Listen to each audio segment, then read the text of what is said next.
Salve, salve, camaradas! Estamos chegando aqui para mais um vídeo no canal do Estes, Raça, Classe e Revolução. O tema de hoje, Banco do Brasil, do tráfico de escravos ao genocídio negro, certo? Estamos gravando esse vídeo considerando a audiência pública importantíssima que vai acontecer sábado agora, dia 17, na quadra da Portela, no Rio de Janeiro, promovido aí pelo Ministério Público Federal, juntamente com organizações do movimento negro, com a direção do Banco do Brasil, certo? É muito importante transformar essa audiência pública num evento histórico, um primeiro passo para que a gente possa ajustar as contas não só com o nosso passado histórico, mas com o presente, certo? Com várias empresas e instituições financeiras, não só o Banco do Brasil, certo? Que lucraram direta ou indiretamente com a escravização dos nossos antepassados. Mas antes de ir para o vídeo, eu queria agradecer muito a você aí que está divulgando o nosso canal e que também está contribuindo com o nosso Pix. Firmeza? Muito obrigado mesmo, no fundo do coração. Vamos aí à vinheta HC e vamos ao vídeo.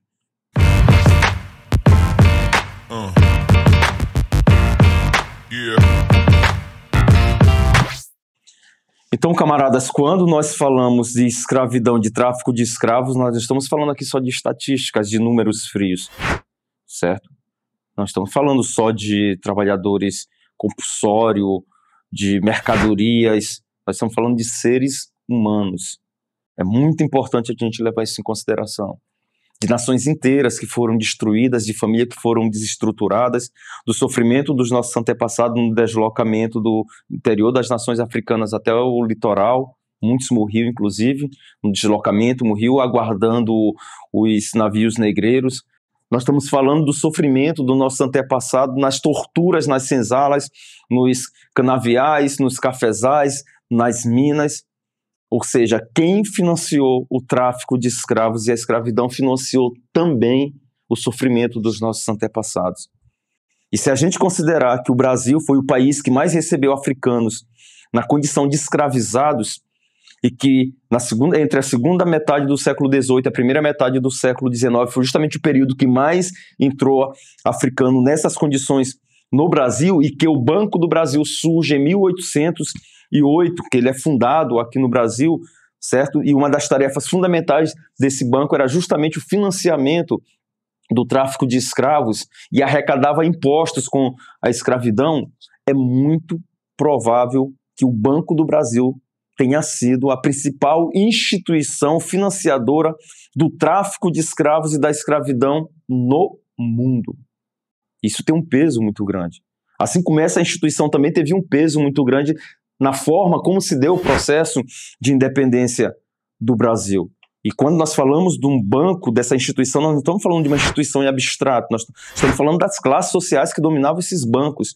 Esse banco como senhores de escravos, mas sobretudo os traficantes de escravos, que ficaram com medo de enfrentar Portugal, porque para isso teria que armar os escravos no processo de independência, para que aqui não acontecesse o mesmo que aconteceu no Haiti, ou seja, o processo de haitianização do Brasil é que metia medo nessa escravocracia, por isso que eles preferiram negociar com Portugal e assumir a dívida que Portugal tinha com a Inglaterra, já que Portugal também era dominado pela Inglaterra. Portanto, a nossa independência se dá sem a abolição da escravidão e o país nasce independente, mas endividado com a Inglaterra.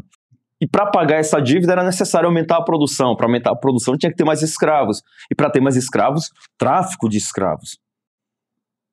E o Banco do Brasil é que vai cumprir esse papel, apesar de que, quando a família real retorna para Portugal, eles limpam o tacho do Banco do Brasil, que vai à falência em 1829. Mas no período aí de 1830 a 1850, quando já tem uma lei que proíbe o tráfico de escravos, no Brasil tinha uma lei, a Lei Feijó. Contraditoriamente, é o período que mais vai entrar escravos no Brasil, 700 mil escravos nesse período aí de 20 anos. É um absurdo.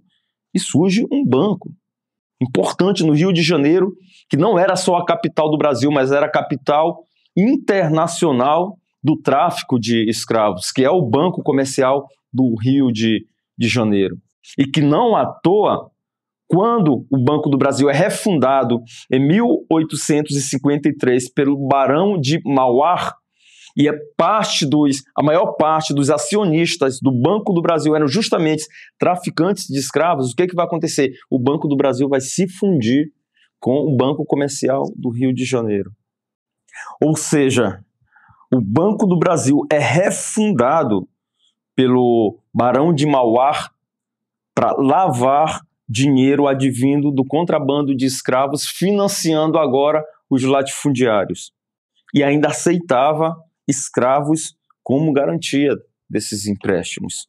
É muito provável que às vésperas da abolição da escravidão, o Banco do Brasil tenha sido um dos maiores detentores de escravos na condição de hipotecados. Muito provável.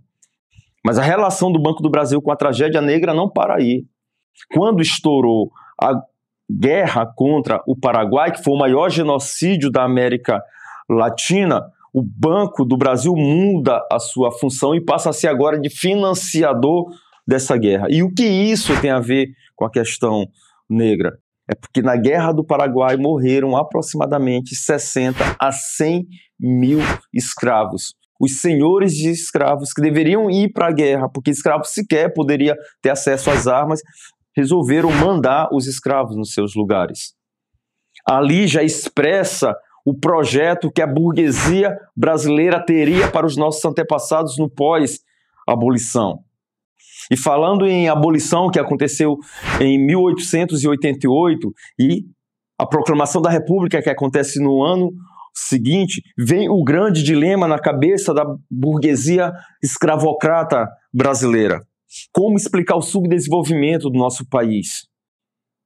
Obviamente que ela não iria dizer que o subdesenvolvimento do nosso país tinha a ver com a dependência dessa nação em relação à Inglaterra e, portanto, essa burguesia não teria coragem de enfrentar a Inglaterra para libertar o nosso país. Muito pelo contrário. Eles buscaram uma outra explicação.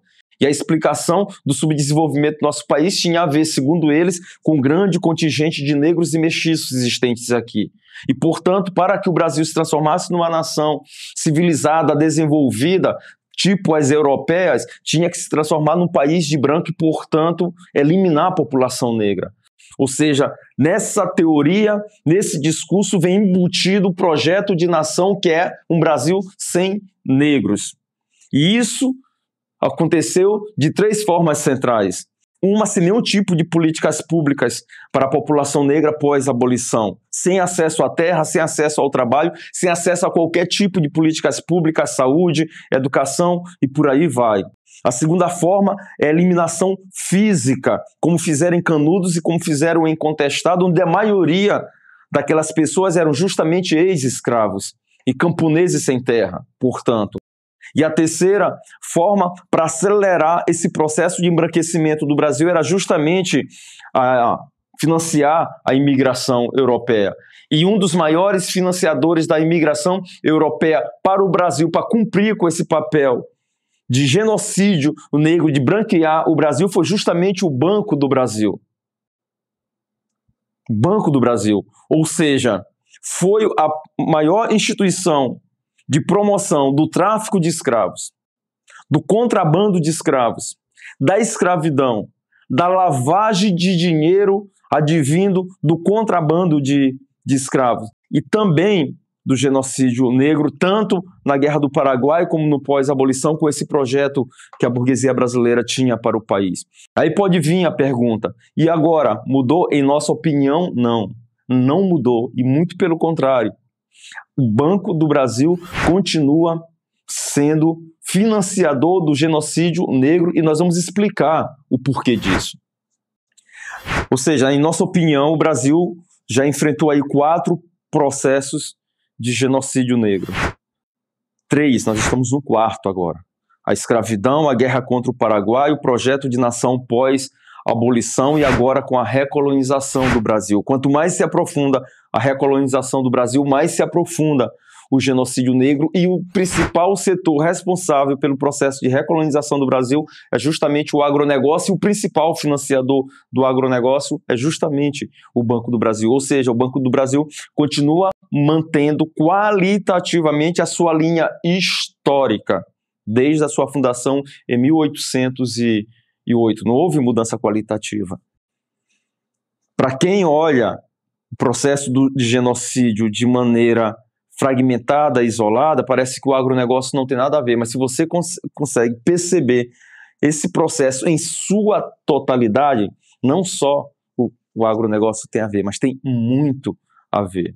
Porque o genocídio negro tem a ver com desemprego, tem a ver com fome, tem a ver com ausência de políticas públicas e, decorrente disso aí, a violência policial e o processo que nós chamamos de guerra interna.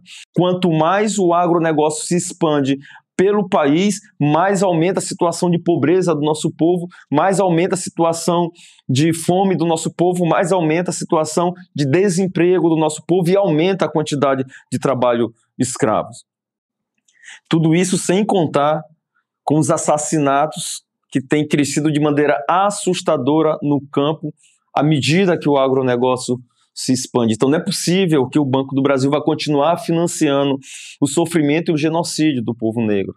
Por isso nós exigimos reparação já, titulação de todos os territórios quilombolas, demarcação das terras indígenas, uma política de habitação para o nosso povo que foi arrancado das senzalas e jogado nas favelas, mas também nós queremos incorporar todas as demandas que ficaram represadas com o processo de abolição da escravidão a um programa de reparação que possa ser conectado a um programa transitório que possa apontar o socialismo como alternativa. Para isso, nós precisamos construir um grande movimento em defesa da reparação neste país, com total independência em relação ao governo, em relação à direção do Banco do Brasil e em relação à burguesia brasileira também, que de conjunto se beneficiou com quase 400 anos de escravidão em nosso país.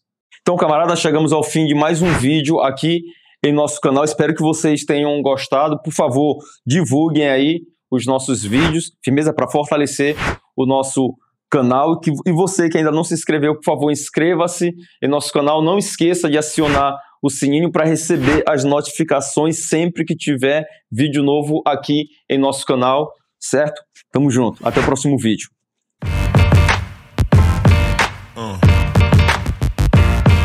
Yeah.